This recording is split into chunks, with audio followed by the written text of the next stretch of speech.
কোনো বাজে ইন্টেনশন ছিল না, ও আমার ব্যাপারে সিরিয়াস কিনা জানার জন্য। ওর বাসায় গিয়ে আমি বাজে কিচ্ছু করি নাই।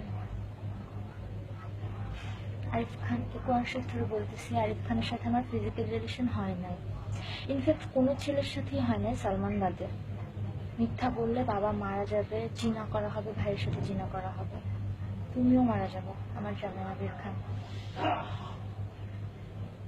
আরিফ খান আমাকে অনেকবার হাত ধরছে, একবার লিপ কিস করছে, ব্রেস্টে যেখানে তোমার নাম লেখছি সেখানে ভাবে করে হাত দিয়ে দেখছে একবার, আর কোমরে একবার হাত দিছে। আল্লাহর কসম এর বেশি কিচ্ছু করার নেই। কোরআন শরীফ ধরে বলতেছি, যতদিন তুমি আমার পাশে থাকবা আমি কোনো ছেলের সাথে কথা বলবো না, তোমার সাথে মিথ্যা কথাও বলবো না, কোনো ডাবলিংও করবো না, ইনশাল্লাহ। কোরআন শরীফ ধরে বলতেছি, জান আমি তোমাকে আমার নিজের চেয়ে, আমার ফ্যামিলির চেয়ে, আমার সব কিছুর চেয়ে বেশি ভালোবাসি। আর আরিফ খানকে আমি ভালোবাসি না।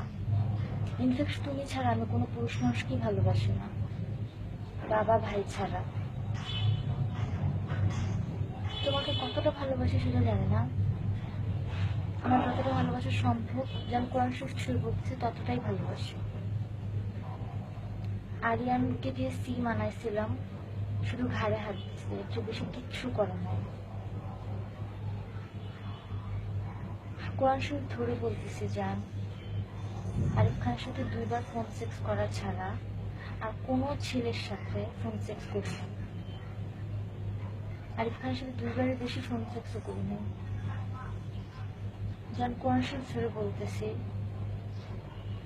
আমি তোমাকে নিয়ে ভালো থাকতে চাই, আমি চাই তুমি নিজেকে বদলাও, জাস্ট আমাকে হ্যাপি রাখো, হ্যাপিনেসটা আমাকে সম্মান দিও, শান্তিতে থাকতে দিও, এটাই যথেষ্ট।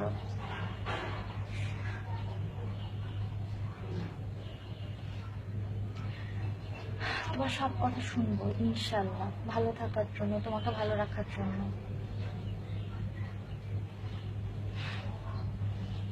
সব কথা শোনার মতো সবকিছুই পরে, তোমার সাথে মিথ্যা কথা বলবো না ইনশাল্লাহ। তুমি ছেলেগুটিতে ব্যাপার নিয়ে টেনশন করো, তাই ছেলেগুটিতে ব্যাপারগুলো ক্লিয়ার করলাম।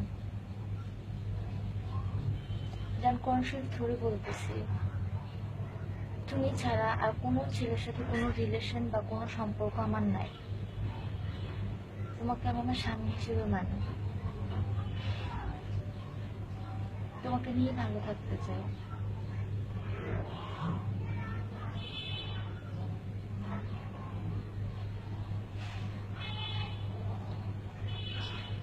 কনসিয়াস ধরে বলতেছি, কোনো মিথ্যা কথা বলিনি তোমার সাথে।